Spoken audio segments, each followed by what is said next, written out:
Okay, so today we're going to go over volume of spheres.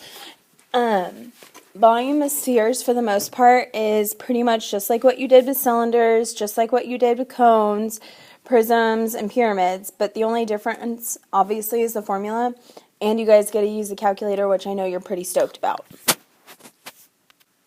Okay, so the volume formula for a sphere is volume equals 4 times pi times radius cubed.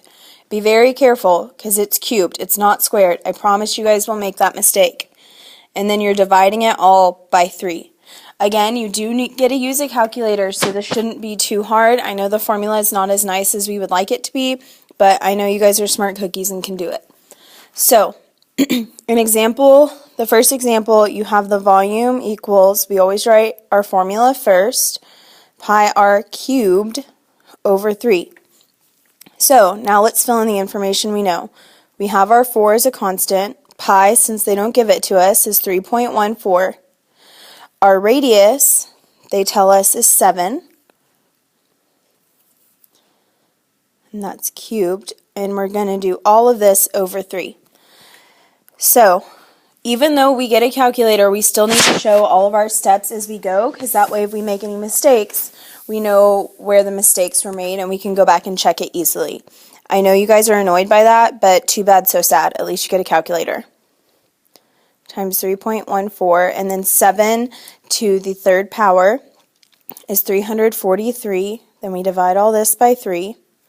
So when you multiply that top row, you get 4,308.08. Then you divide that by 3.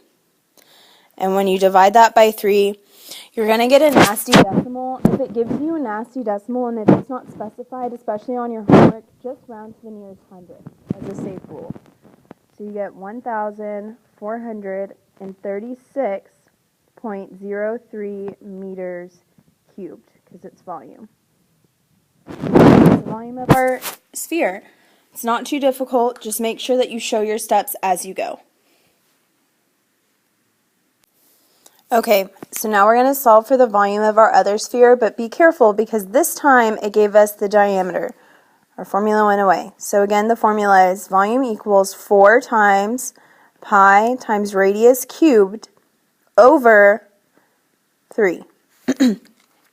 So again, it is cubed and it is radius. Notice that they give us the diameter. So remember, the radius is half of the diameter. So that means that our radius is 10. So we have our volume equals 4 times 3.14 times 10 to the third power, and we're going to do all of this over 3. So the volume equals 4 times 3.14 times 1,000 divided by, sorry, my 4 doesn't look good, divided by 3. So, when we multiply our whole entire numerator out, we get 12,560 divided by 3, and for the volume, you get 4,186.67, or if you want to be a fancy pants and do 4,186 and 2/3, that works as well. And that's your volume of that sphere. And then inches cubed.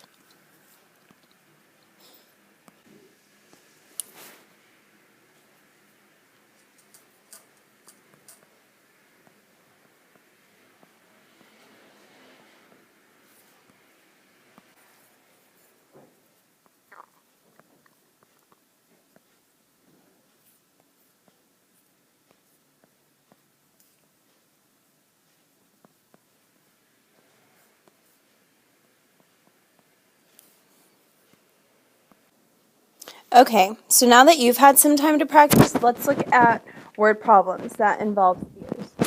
So in this word problem, it says, Xander is filling up a water balloon with water. The radius of the balloon is 9. What is the amount of water does he need to fill up the balloon?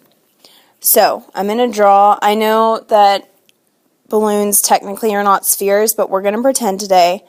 And this is my best attempt at a sphere.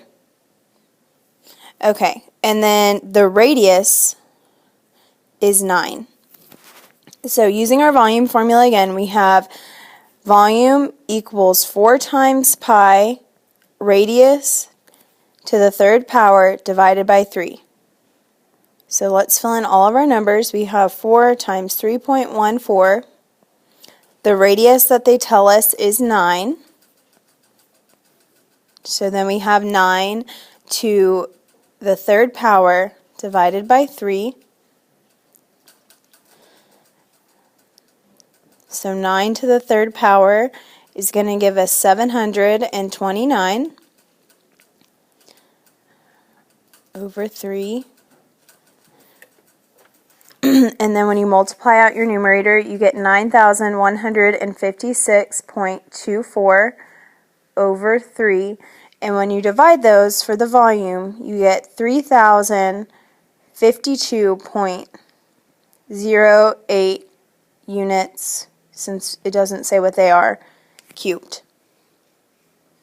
Ooh. Now it's your turn to practice on the last word problem. Once all of your notes have been checked and the answers have been verified, then you may go ahead and start on your homework, which is just on the back of the notes. Good job today.